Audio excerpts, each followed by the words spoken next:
All right. Good evening, everyone. Hi, Aya. Hi, Jules! Hi, everyone! Welcome to daldalang walang curfew. Usapang hindi nala-lockdown. This is Quarantalk QuaranTalk. Okay, happy new week sa ating lahat. And it's the last day of August. That means ngayon ay Christmas Eve na sa buong Pilipinas dahil bukas ay Pasko na para sa lahat ng mga kababayan nating ready na makinig kay Jose Marichan. At kay Mariah Carey na rin, sama natin. Sige, dahil bare months na. Pero bago yan, ngayong araw, no, Lunes, August 31, pinagdiriwang natin ang National Heroes Day. At syempre kaugnay dyan, yung pag-uusapan natin mamaya sa QuaranTHINK kasama ang guests natin. But before that, as usual, babahagi muna natin ang latest sa COVID-19 pandemic for the past week. Jules, let's start with the numbers. Right. So ito po ang latest numbers natin for the last week of August. Ang active cases natin, pumalo na po sa 59,699. Ang ating total cases, lagpas 200,000 na tayo, 220,819. Total deaths natin, 3,558. At ang ating total recoveries, malaki na rin naman, 157,562. Ang new record today na kasama na rin dyan ay ang 3,446 new confirmed cases, 38 deaths po ang nadagdag at 165 more patients have fortunately recovered.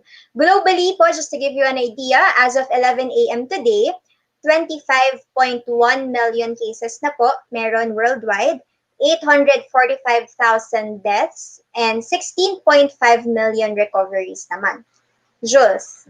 Right. And of course, aside from the numbers, kailangan din natin pag-usapan, Aya, yung iba't iba pa nating mga issue patungkol nga dito sa COVID-19. Today is the last day actually nung latest na GCQ, MGCQ areas na hinain sa atin ng IATF. So later on, I believe tonight, no, kung ongoing pa yung IATF at kung hindi sila magre-record for tomorrow's broadcast, let's hope that by tonight meron tayong bagong update regarding the new quarantine rules or yung quarantine nga na mga areas natin starting tomorrow, 1st of September.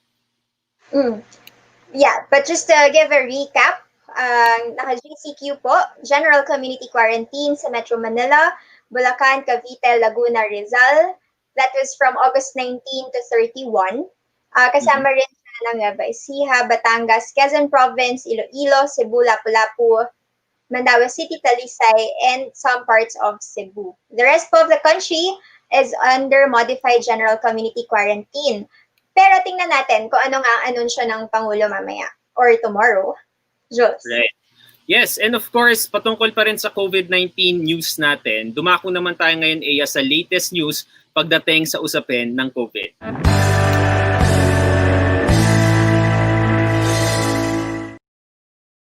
Alright, mga kababayan, syempre ang una po pwede natin pag-usapan natin dito, actually for the past months din, pinag-uusapan na ito, itong unlawful daw, yung publicly disclosing ng names of patients. Okay? So sinabi ng DOH na sharing of COVID-19 patients' names violates laws and tells public to stop the stigma. Bawal sabihin sa publiko ang mga pangalan at identity ng mga nagpositibo sa COVID-19. Paalala ng Department of Health, maging considerate at iwasan ng stigma kaugnay ng COVID-19. Kailangan respetuhin ang privacy ng bawat individual at iwasan ang discrimination sa mga mayroong COVID-19. Paglabag sa data privacy law, ang paglabas ng mga pangalan ng COVID-19 positive patients kasama ng pag-post nito sa social media. Ayon yan kay DOH Undersecretary Maria Rosario Vergere at dagdag pa niya, maaari lamang ipagbigay alam ang impormasyong ito sa mga kinauukulan para sa tamang pagtugon sa mga may sakit at nakapaloob po ito sa Republic Act on Notifiable Diseases. Kasi as I remember, Aya, there was this specific hearing no sa House of Representatives na nagdedebateng ilang mga congressmen na it's about time daw na i-disclose na natin kasi iba naman daw yung konteksto ng pandemic. Pero yun nga, it's very dangerous kasi hindi natin alam kung ano pwede maging impact nito sa mga communities as to doon sa effect doon sa bawat COVID-19 patient. Yes, at tandaan natin, no, meron din namang may recovery process din. Pero yung stigma at yung discrimination, tumatagal siya even beyond the disease itself. Yun, Right. Jules, for next item, inaprubahan na ng Food and Drug Administration o FDA ang pagsasagawa ng clinical trials sa Lagundi bilang karagdagang treatment sa simptomas ng COVID-19, gaya ng ubo, lagnat, o pananakit ng lalamunan. Ayon kay Department of Science and Technology Secretary De La Peña, tinitingnan sa pag-aaral kung bababa ang posibilidad ng paglala ng COVID-19 para sa mga pasyenteng may mild symptoms. Samantala, inaasahan na rin ng DOST ang paglabas ng initial na resulta ng clinical trials para sa virgin coconut oil or VCO na kinakitaan na rin ng antiviral property. Ayan. Okay, ayan. At least nagagamit din natin yung talent and skills ng ating mga kababayan pagdating dito. Okay, next naman sa ating topic, Aya. Siyempre, ito na yung usapin and later natin ito malalaman kung ano na nga ba ang latest pagdating sa quarantine dito sa Metro Manila at sa iba't ibang mga lugar. Dahil may possible month-long quarantine. Pinag-uusapan na ng pamahalaan ang pagkakaroon ng month-long community quarantine classifications. Sa ngayon kasi, tuwing 15 days, nag-aanunsyo ang Interagency Task Force on COVID-19 o IATF ng community quarantine measures sa iba't ibang parte ng bansa. 4 ang levels ng community quarantine classification sa Pilipinas. Ang Enhanced Community Quarantine, ang pinaka-strictong quarantine, gayon na rin ang Modified General Community Quarantine naman ang GCQ, kasama na rin dito ang Modified GCQ, yun naman yung pinakamaluwag na quarantine protocol. So nga naman, kasi 'di ba parang every 15 days sila nag-uusap dito. Tapos may karagdagan pa yung mga NCR Mayors natin, ano bang tingin nila pagdating dito sa GCQ? Yes, para naman sa mga mayor sa mga lungsod sa Metro Manila, mas gusto nilang manatili sa kasalukuyang General Community Quarantine o GCQ ang buong NCR kesa sa mas maluwag na MGCQ. Sabi ni Parañaque Mayor Edwin Olivares, or chairman din ng Metro Manila Mayor's Council, GCQ ang rekomendasyon nila para mapanatili ang strict compliance sa pagsusuot ng face shield at face mask. Mula September 1, ang curfew daw sa mga lungsod ay magsisimula na ng 10 p.m. hanggang 5 a.m. So nakatakdang i-anunsyo po ng Pangulo ang bagong community quarantine classifications ngayong araw or tomorrow morning. Jules. Okay, so abangan po natin yan kung ano ang magiging desisyon ni Pangulong Duterte mamaya kasi sa hulit-huli siya pa rin daw ang magde-decide dyan. Pero ang gusto nga ng mga mayors natin ay month-long na. Okay. So, dyan po muna pansamantala magtatapos ang ating mga latest news pagdating sa COVID-19. Pero gaya nga po ng nabanggit ni Aya kanina, ngayong araw po ay National Heroes Day. And for the longest time din naman, di ba? Every National Heroes Day, pinag-uusapan natin kung paano natin dapat i-emulate yung mga bayani natin. Pero since we are in a pandemic right now, I think it's also timely that we put focus yung mga frontliners natin, medical frontliners ba yan, o yung iba't iba pang mga frontliners natin. So pag-uusapan natin yan, Aya, dito lamang sa QuaranTHINK.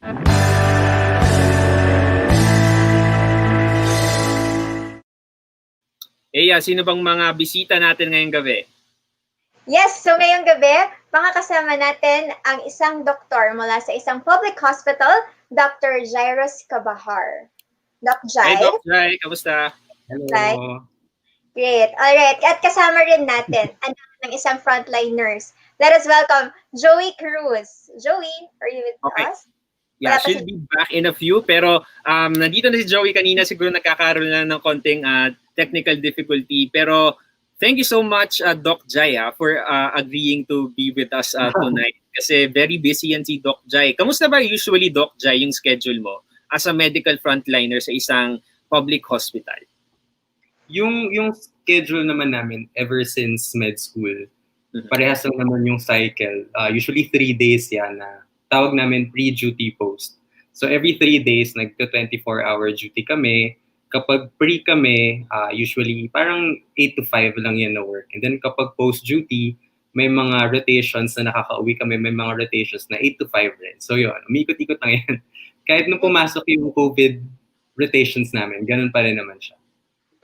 Okay, but Doc Jai, speaking of, your experience ngayong pandemic, kamusta sa isang public hospital? At ano siguro yung masasabi mo mga biggest challenges ng mga frontliners like you? Nakaka-burnout talaga siya. Iba yung challenges nung March, nung nag-start talaga kami maging tumatanggap ng patient sa challenges ngayon. Kasi before, andyan yung hindi namin alam kung ano yung hinaharap namin, yung PPE, hindi kami sigurado kung saan pa manggagaling. Na-resolve naman yung mga issues na yun. So, bigyan naman natin ng credit yung private and public sectors for addressing those issues. Ngayon, yung nag-uumapaw pa rin talaga na issue ay manpower kasi nagsistart na tayong mag-adjust to seeing non-COVID patients again, which is right naman because, in a pandemic, hindi lang naman nag-iisa yung sakit. Mhm. Kaya lang mahahati na kasi yung mga tao. May mga nasa COVID, may mga nasa non-COVID, nag-ahati-hati kayo. So nakakaubos talaga siya ng panahon, ng energy. So ayun, manpower talaga. Tapos dyan papasok yung mga mental health ng mga frontliners, yung anxiety. So doon lahat nagbabranch yung mga issues. Okay. Doc Jai, from kasi ngayon, di ba, tomorrow, September na, so more than 5 months na yung quarantine. Yeah. How is it so far? I mean, as a frontliner, as a medical frontliner na nandun mismo on the ground, na tumatanggap ng mga COVID patients, ano yung pagtingin ninyo doon sa response ng government natin para maibsan itong impact ng COVID-19 doon sa medical community mismo? How was it? Yung iba kasi yung response ng hospital sa response ng authorities natin sa government. So in terms of yung response ng hospital, actually lagi namang rooted sa service yan eh. So laging nandun yung sense of service to see these patients, to take care of them. Hindi naman nawala yan from day one. Andun na yung sacrifices ng frontliners, even yung mga mentors namin na hindi physically nakakapunta, nag-step up rin talaga sila lahat. Pagdating sa authorities natin, yun yung maraming questionable things. Okay. Honestly, in my opinion, I don't want to speak for other frontliners. Pero kasi ngayon, parang ang hinihintay na lang natin, vaccine. Kailan ba dadating yung vaccine? Kailan ba ma-approve yan? Tapos from experience kasi, dito sa Pilipinas, marami namang sakit na merong bakuna pero bakit meron pa rin tayo? Bakit nagkaka-outbreak pa rin tayo ng measles? Bakit may mga polio pa rin tayo? May bakuna naman mga yan. So, kasagutan ba talaga yung vaccine? So, ako, personally, para hindi ako masyadong ma-stress, iniisip ko one day at a time. Mm-hmm. Iba yung problema ko ng Monday, problema ko ng Tuesday, kasi ayoko pang isipin yung next week.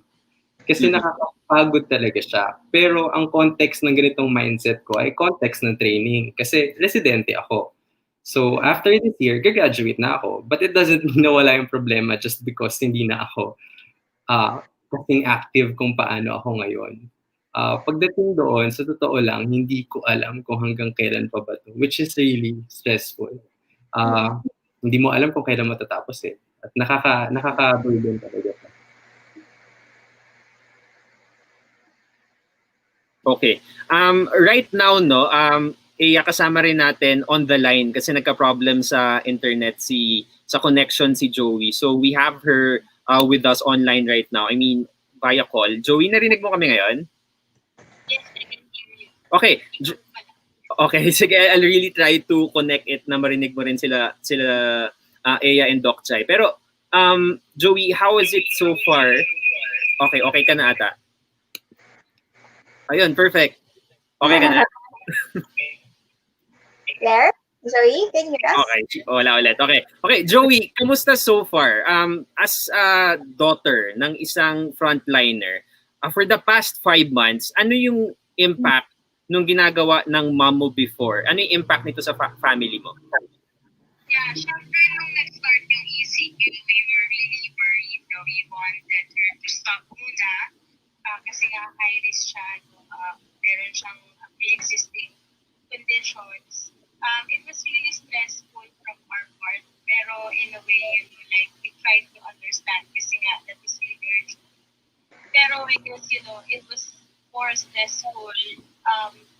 And emotionally exhausting din dun sa aming 7-year-old sister.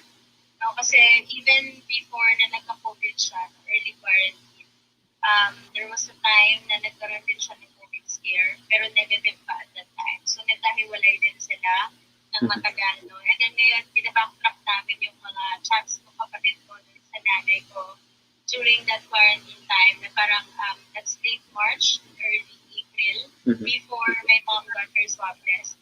And she was texting my mom every day, Mommy, uwi ka na, kailan kita makikita, okay na ba yung results mo?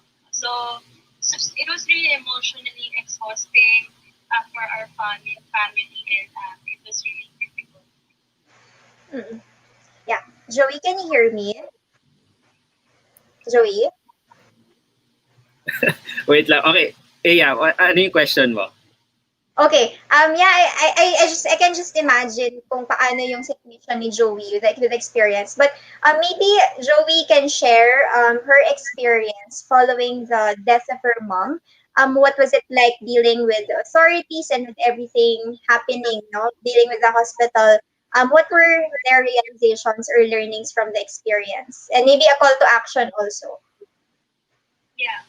So thank you, AM, for that question. No? So I was with my mom when she was like on her critical stage. That was the time. Kasi noong una ayaw niya pa papuntahin talaga sa hospital. Pero no, intubate na nga siya. So I made the decision to go there na to be by her side. Syempre to care for her. After she died, my priority talaga was to make sure that everyone in the family is safe. So we made all the preparations, like the swab testing and all, like we strategized to give Jairus family members in a separate house and all that stuff. I was really reaching out to, like the authorities, the hospital administrator, the previous employer of my mom. And I was really appalled by how they reacted because, so on the day of my mom's funeral, so I messaged the hospital administrator, was asking like, what are the plans, for the swab testing and the contact tracing of her family. And at the time, the answer to me was like one-liner lang. Yung sabi niya sa akin is, tapusin muna natin ang pag-treat kay Ma'am Tess. No? So I will message you. Yun yung sinabi niya sa akin. So I was really taken aback. But at the time, I was still grieving, right? Pero like, ang sarap isipin na kayo kayong may ganang magsabi sa akin yan. Diba, ang priority ko ngayon is to make sure that my other family members are safe. And then you are telling us that you will finish your grieving before you act on the contact tracing. So that was my first contact, first touch point with the authority. And then the next week, like I think it was a Monday after my mom's online service, funeral service, and yun na nga yung call na sinabi ko with my post na I called the hospital administrator called me and I was asking about the contact tracing. And I was really surprised na ayaw niyang ipatest. So there was a lot of hesitation to have the IW colleague of my mom. So if you're not familiar, an IW is a contractual employee at the LGU in the hospital, no? And meron kasing nag-assist sa amin na IW. Ayaw niyang ipatest, no? So at that point, you can already get like how much value they put into these workers, even my mom.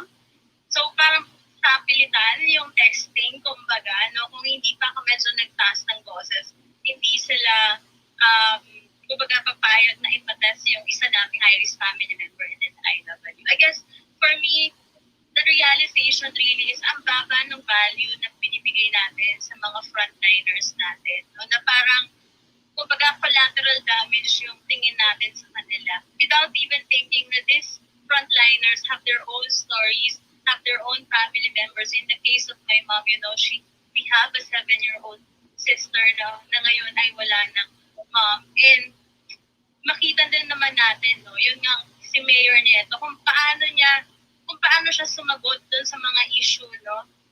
Wala man lang compassion, wala man lang empathy, kumbaga, no? Some politicians think that it's all about the money, no? But But honestly, right, sometimes what people need is your empathy. That's enough. What people need is you trying to feel what they're feeling and you listening to their plight and their challenges. So I was really frustrated, but frustration can't get us any far. That's why I'm really committed on continuing the fight that we started and then advocating on policies that will help other frontliners na huwag na sana sabihin yung sinapit ng mama. Okay. Siguro as we wrap up the interview with Joie, no. Joie, your story, your narrative, it became viral. So talaga nag-transcend yung message na gusto mong ipaabot sa even to the palace, to the Senate, to the House of Representatives. Talagang umabot doon sa ganung level yung narrative. As we move forward, kasi very uncertain, we're not sure until when yung pandemic na to. May nabanggit ka kanina na you're planning to do more steps, concrete steps para ma-forward yung plight ng mga frontliners natin. Kasi ngayon, parang especially today is National Heroes Day, parang nilagay sa level na gano'n na real-life heroes yung mga frontliners natin. But beyond that kind of praising the frontliners, anong specific actions yung gusto mong gawin ng government natin from the national to the local para matugunan yung mga concerns ng frontliners natin? Yeah. So from our side, since I'm not a medical professional, like Dr. Jai, and as much as I want to be the voice, yun yung sinasabi nila, diba, to be the voice of the frontliners, I really can't because I'm not a medical professional, but we're working closely with several organizations that includes Filipino Nurses United and Shape Up, isang grupo ng medical health workers na nabuulang din because of the quarantine.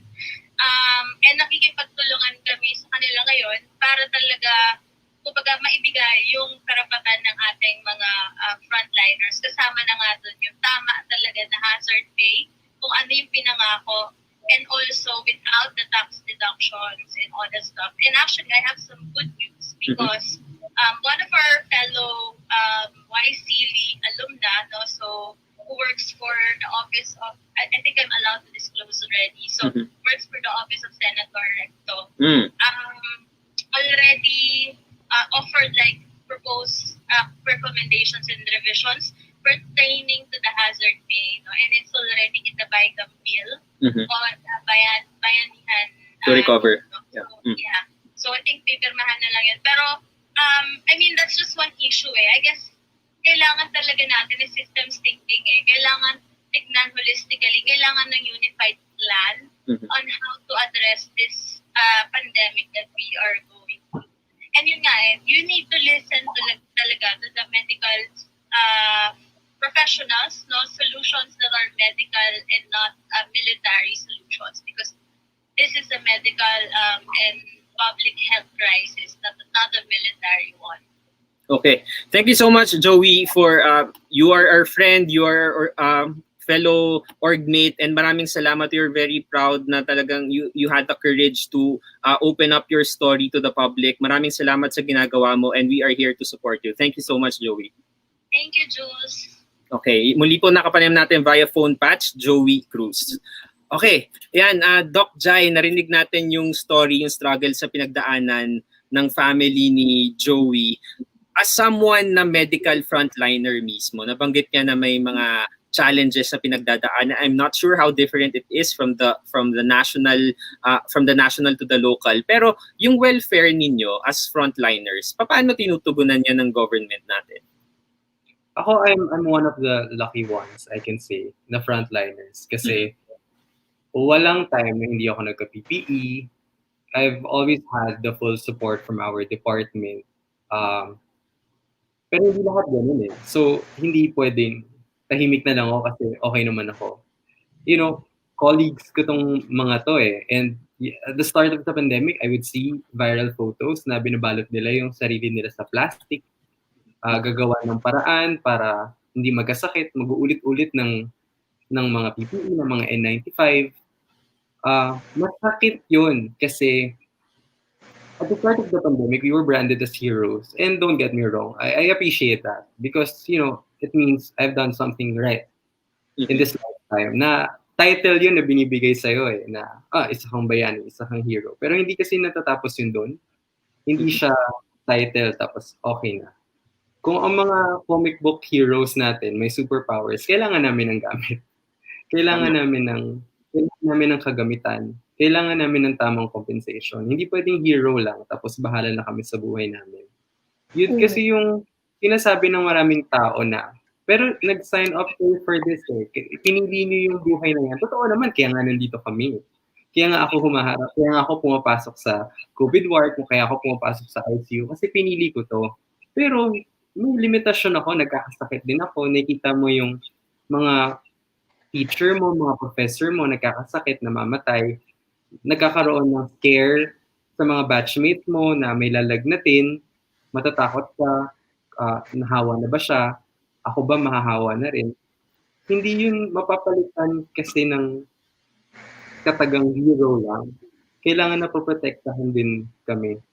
So ako, again, personally, maganda yung support system kung saan ako nagtatrabaho. But it doesn't mean gano'n sa buong Pilipinas. And kailangan, every frontliner, nabibigyan ng tamang protection. Lalo na hindi natin alam kung hanggang kailan to. Hindi pwedeng kanya-kanya lang yan. Yun, kailangan namin ng suporta. Kailangan namin ng suporta galing sa administration. Thank you for that, Doc Jaino, for highlighting that need of our frontline workers. Although we acknowledge na bawat frontliner may iba rin ang circumstances. But for you, you've mentioned some things there na may stress, may anxiety, may worry. How are you taking care of your mental health, of your well-being in general? Umabot na sa point na pinapakausap na kami sa mga psychiatrist. Tinatanong na talaga kami, naging active na siya, hindi na siya passive lang na, kung may problema kayo, lalapit kayo. Hindi, talagang kami na yung nilalapitan. At least, again, sa institution ko. Hindi lahat may privilege ng ganito sa buong Pilipinas. So I am very, very fortunate. I am very, very lucky to have this. I hope other frontliners would have this opportunity as well. Personally, ako, okay pa ako. I know other people who aren't doing as good as I am. Iba-iba rin kasi ng coping mechanism. Ako personally, pagkatapos kasi ng COVID ward, pinapag-off kami. Kung merong chance na nahawa kami, para hindi kami maghawaan. Yun yung pinanggagalingan nun. Kaya pinapaalis muna kami sa hospital para hindi kami maghahawaan. At saka nakaka-burden kasi talaga siya physically, mentally. Ako dinidetach ko talaga sarili ko. Hindi ko talaga inaalam kung ano yung nangyayari sa ospital kasi yun yung way ko to protect myself. Because if I think about every detail, hindi talaga kakayanin ng mental health ko, I would think. Kasi sa totoo lang, every time pumasok ako sa ICU, hindi ko na alam kung ilang rotations na ako sa ICU since March. Hindi ko na alam kung ilang beses na ako nagsuot ng PPE, nagtanggal, nagsuot ulit. Hindi ko na alam kung ilang pasyente yung nakausap ko one day, the next day, naka-oxygen na, the next day natubuan sa susunod na araw na matay na. Hindi ko na mabilang. Every time magsusuot ako ng PPE, andun pa rin yung anxiety. Andun pa rin yung takot. So yun yung mga burden na pinagdadaanan ng frontliners. Right. Doc Jai, paano yung process nyo sa pakikipag-usap dun sa family members ng mga COVID-19, lalo na dun sa mga unfortunately hindi na kinaya yung battle against COVID-19? Paano nyo pinapaalam? Is it the role of the doctors or sino mismo yung nagko-contact doon? And what's the whole process? Role siya ng social workers namin and the doctors. So for example, whenever I'm in the ICU and I'm on duty, yung sa ward kasi, the patients who are stable enough, they have their phones. So nakakausap nila yung pamilya nila. Kung meron na lang medications or procedures na gagawin namin na kailangan na-explain sa family, dun kami nag-step in.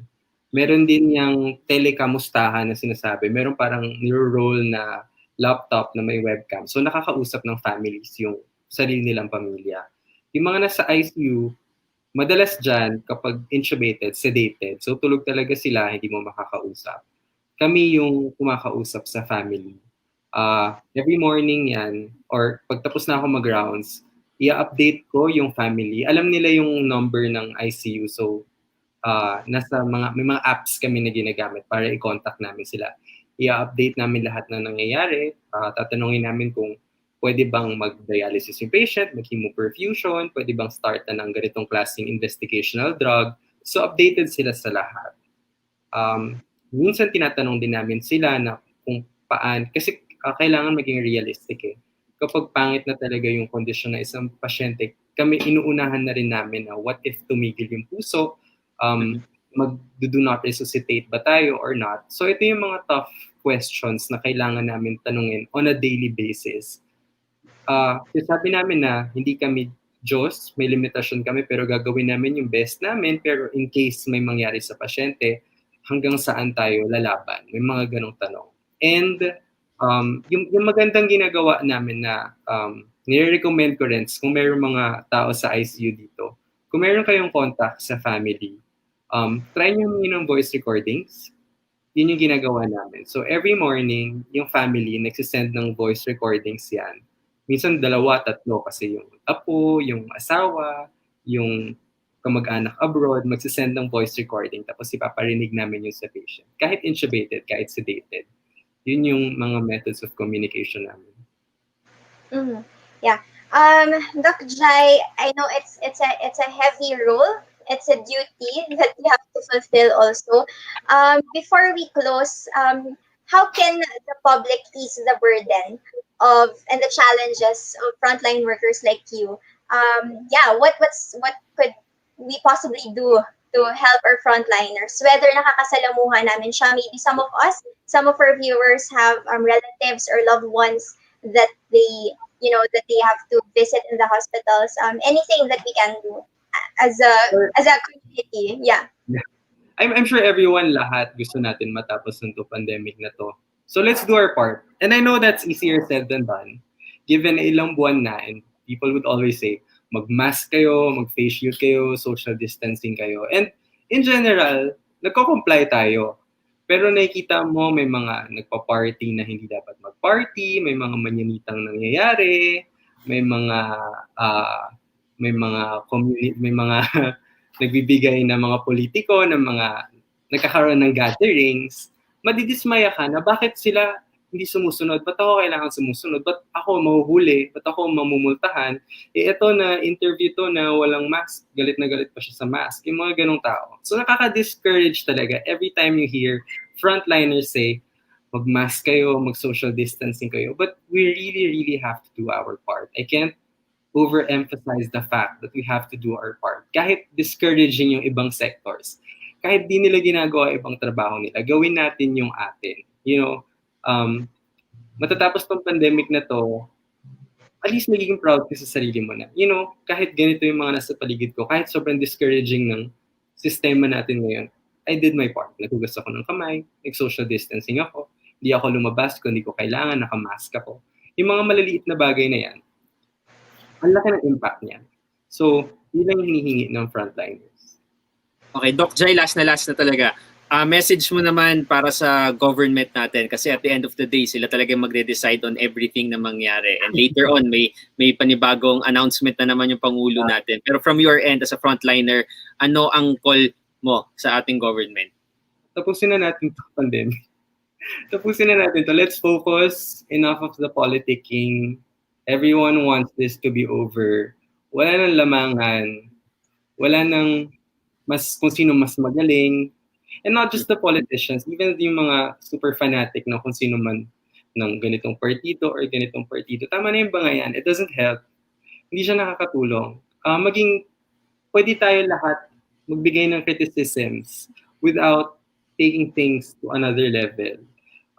Mag-provide tayo ng positive criticism sa isa't isa, makinig tayo sa isa't isa without yung personal political agenda mo. Kasi yun yung, I think, major reason kung bakit hindi tayo umuusad. Masyadong malala yung politicking sa pandemic na to. And, it has to stop. Kailangan mag-move forward tayo. Alamin natin yung issues and, let's solve it. Yun lang. We all want this to be over. Okay. Thank you so much, Dr. Jairus Cabajar. Para sa mga interesado, he's very active on Twitter. He's sharing his mind every day. Okay? Jairus Cabajar, at Jairus Cabajar on Twitter. Ayan. So follow nyo lang siya dito. Thank There. you. Pinromote ko na, Doc. Thank you, Jai. Thank you, Dr. Jai, for sharing your time with us. Salamat. Salamat po, Doc Jai. See you soon. Salamat. Salamat. Okay, ayan. So, very interesting talk, Aya, with medical frontliner Doc Jairus Cabajar. Yun nga, maganda yung sinabi niya na let's do our part. Kanina, VMAs. Nakanood ka ba ng video ng VMAs kanina? Nakita ko lang yung BTS, Jules. Okay. Yeah, sobrang galing, di ba? Tapos nakita mo yung performance ni Lady Gaga, pati ni, who's the other girl? Sorry, na-mental block ako. Anyway, they were wearing masks. Ariana Grande. Naka-mask sila during the performance. So sinabi ni Lady Gaga na magsuot kayo ng mask kasi parang as a sign of respect. 'Di ba? Parang kung wala kang pakialam sa ibang tao, at least bigyan mo ng pakialam yung sarili mo para hindi ka mahawa or makahawa. 'Di ba? Simpleng mask lang naman 'yun. Yeah, tsaka mahalaga yung respect. Minsan kung ayaw mo mag-mask, respetuhin mo na lang yung mga taong nag-aalala at kailangan ng mga taong nakamask yung mga tao sa paligid nila.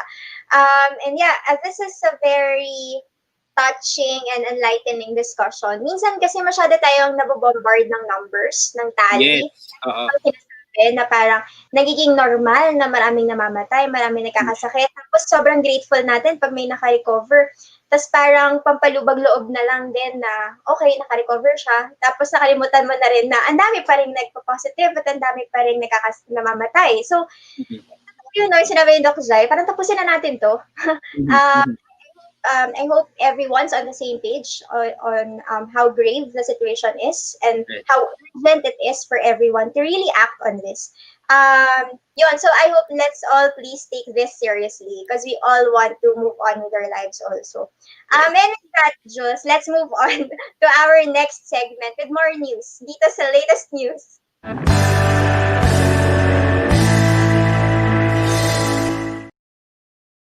Alright, so mga kababayan, isa pa sa mga trending na usapin ngayon, itong Designated Survivor Law, diba? Well, bill pa lang yan. Sinusulong muli ni Senator Panfilo Lacson ang pagpasa sa Designated Survivor Bill. Ito ay matapos i-withdraw o i-atras ang bersyon ng panukala sa House of Representatives.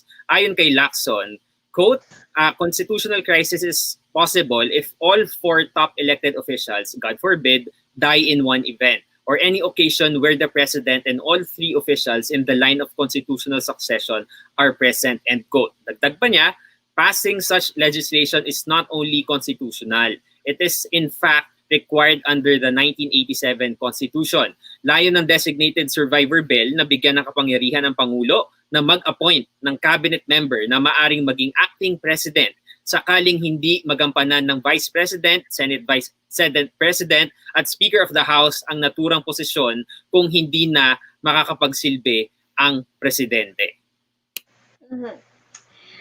Yes. So, nangyayari to sa totoong buhay, no? Sa mga totoong concern natin, no? May mga nagka-question, no, sa motibo ng Designated Survivor Bill. Online, may mga nagtatanong bakit kailangan, bakit ganito, bakit ganyan. Tingnan natin yung magiging progress ng bill na ito sa Kongreso. Yes, Designated Survivor Bill. On to our next item, Jules. Okay, yes, ito. This is big issue, because today is the last day of August and you've heard it, di ba kayo mismo before nung nasa DOS ka pa, na today is the end of most of the contracts ng mga magtatapos ABS. Ano bang details ito? Yes, so tuluyan na nga pong nagsara ang iba't ibang subsidiaries ng ABS-CBN matapos i-deny ng lower house ng Kongreso ang prangkisa ng ABS-CBN habang may na-approve na bagong franchise. Anyway, noong Biyernes po, August 28, nagpaalam na sa Himpapawid ang regional channels ng ABS-CBN sa huling pag-eri ng TV Patrol sa regional network. Today, August 31, end of contract na rin ng maraming kapamilya employees. Kasama po yan sa sinabi na ring retrenchment na magaganap kung sakaling hindi mabigyan ng ma-renew ang franchise ng ABS-CBN. So it's a sad day for everyone and maybe, of course, for the people in ABS-CBN. Makita mo ang Twitter feed namin punong-puno ng pamamaalam, ng legacy, ng goodbyes, at ng pasasalamat din. Ang maganda dito, actually wala naman dapat maganda dito, pero nakaka-antig sa puso na puno ng gratitude and ng pride yung mga bawat employees din na namamaalam sa ABS-CBN because it has been a wonderful journey for many of us. Now, may mga pag-asa pa rin sana na makabalik ang ABS-CBN pero tingnan natin dahil wala na sa kamay ng individuals yun. Nasa tagabigay ng franchise ang sagot sa tanong na yan. Jules. Precisely. And doon sa tagabigay ng franchise, so ito yung mga niluluklok natin sa pwesto, yung mga kongresista natin, sila yung mga lawmakers mismo. Kasi ano rin naman it's bound within their powers na sila yung nagbibigay ng prangkisa. Pero yun nga ito yung impact nung desisyon na ginawa nila last month or a few weeks ago, 'di ba? Na hindi bigyan ng franchise. Ito na po yung mukha ng mga datos na hindi nila pinaniniwalaan na 11,000 na mare-retrench from ABS-CBN. And paulit-ulit natin sinasabi, within this pandemic, sobrang hirap mawalan ng trabaho. And this is the impact of their decision. Diba? Sobrang daming families ang maapektuhan because of that. And in line with that, tomorrow actually is the start of the voter registration. So, ito yung mga issues na kailangan natin isipin kasi may kinalaman to dun sa mga lawmakers natin. So you have the power to elect someone na mayroong hindi lang competency, na may puso din para sa taong bayan. Kasi at the end of the day, sila nga naman yung representante ng mga tao. Okay, sa next naman natin na topic, Aya. Okay, ready ka na ba na makita to? O, diba? Parang hindi, okay. So, sige, basahin na lang natin ang item na ito, no? Ang binisita ni Pangulong Duterte ang Holosulu at nakiramay sa mga biktima ng dalawang pagsabog doon noong Lunes. Nangyari ang unang pagsabog sa Paradise Food Shop sa Barangay Walled City noong August 24 at ang ikalawang pagsabog ay nangyari sa kalapit na Gotek Lane Building. So ilang mga sibilyan at miyembro ng kapulisan at militar ang nasawi sa twin bombing na yan sa Holosulu. So pumunta po dyan ang Pangulo at nakiramay sa mga biktima. Jules.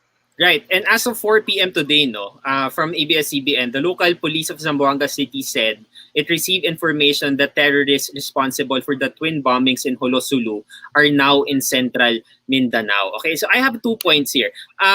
Siguro let's try to give sense dito sa ginagawa ni Pangulong Duterte. Bakit niya ba hinahalikan yung sahig? Ayon sa kanyang mensahe na ginawa na yan kasi nung moment daw na mamatay yung mga biktima, hindi sila nakatawag kay Allah para syempre magdasal or anything. It makes sense. O nga naman, sige, it's a good gesture, pero from my end, I want to smash something here na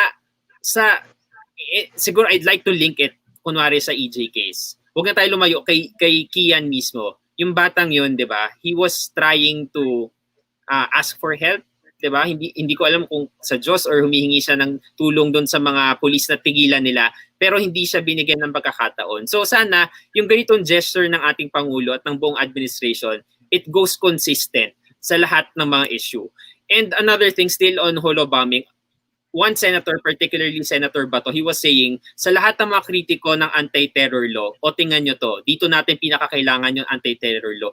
Precisely. Diba? Kung effective yung batas na yon, sana nagamit yung intelligence fund or intelligence mechanisms ng gobyerno para matuon nila na may ganung posibilidad na mangyari.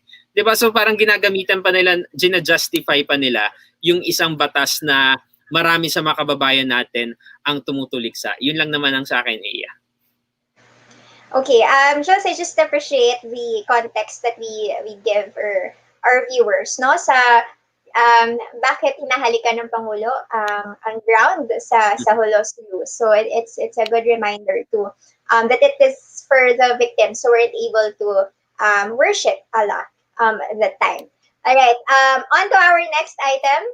As of 3 p.m. po, ang bagyong Julian ay nasa northeast of Basco, Batanes, pero paalis na rin po ito ng Pilipinas. Although palakas pa rin po siya, nakakahila po yan ng habagat na nakaka-apekto sa Central and Southern Luzon. So may bago rin pong bagyong namataan sa labas ng Philippine Area of Responsibility. It's a tropical depression at hindi pa po iyan gumagalaw. That's on the east of extreme northern Luzon. But sa NCR, maasahan pa rin po ang very weather girl ako dito. Maasahan ang mainit at maalinsangang panahon, pero may mataas ang posibilidad ng thunderstorms sa hapon at sa gabi. So yun. So guys, bring your umbrellas if you're going outside, but better to just stay home. Right. There. Yan yung career shift ko, Eya. Bagyo na ako ngayon. Okay, so as we end, no, syempre pinag-uusapan din natin yung mga trending topics for the past week. Dito lamang yan sa QuaranTRENDS.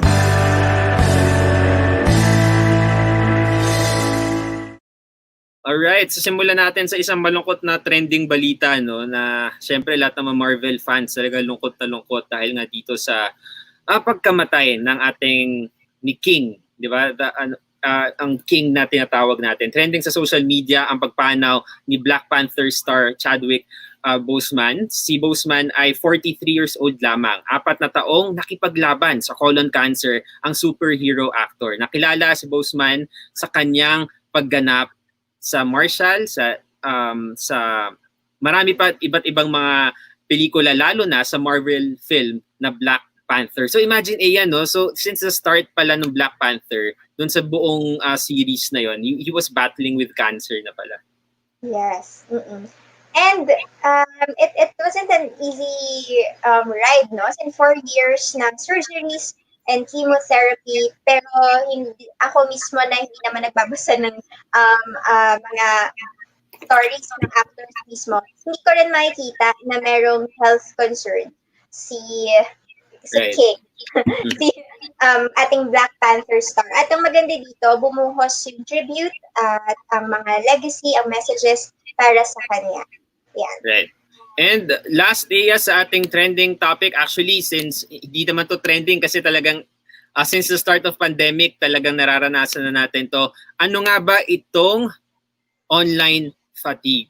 Diba? So this is from GMA Public Affairs. Anong online fatigue? Itong labis na pagkapagod dahil sa labis na paggamit ng gadgets na ngayon ginagamit natin. Yung mga symptoms daw niyan, muscle pain, ear pain, mental exhaustion, at overwhelmed ka lagi. So ano bang dapat gawin, Eya, dito? So meron pa sila, yes, ito Eya. Okay, go ahead. Ay, mali, hindi pala yan. Tutuloy ko lang. Paalala po sa lahat, masama sa ating katawan at kalusugan ang tuloy-tuloy na paggamit ng gadgets ng mahigit sa 2 oras. Okay? So maximum na supposedly ang 2 oras. Ayon yan kay Dr. Ana Sofia Victoria Fajardo, isang occupational medicine specialist. Ito ay ang tinatawag na online fatigue, yung sinabi nga ni Jules kanina. So sa gitna ng work from home setup at remote learning, alalahanin po nating mag-break, tumayo, mag-inat at maglakad-lakad for at least 5 to 10 minutes every hour when possible. At kailangan din daw na siguraduhin na meron tayong kompletong tulog, Jules Guiang, at proper diet. Ayan, so tingnan din natin no, kapag may mga pananakit na rin sa tenga, kapag may ear infection rin. So, yun. Reminder for everyone, take frequent breaks from use of your gadget. Lalo na for our students, kasi magsisimula sila by October 5. So, hindi natin alam kung naka-laptop, naka-tablet sila or what. Tapos, meron pang panukala na gawing 8 hours a day. Oh my God, di ba tayo nga nakaharap lang sa libro ng 8 hours noon, napapagod na tayo, what more kung gadgets mismo. Okay, so as we end, syempre, usap-usapan din ano nga ba ang mga ambag natin sa ating buhay. Dito lamang yan sa Ano ang Ambag Mo.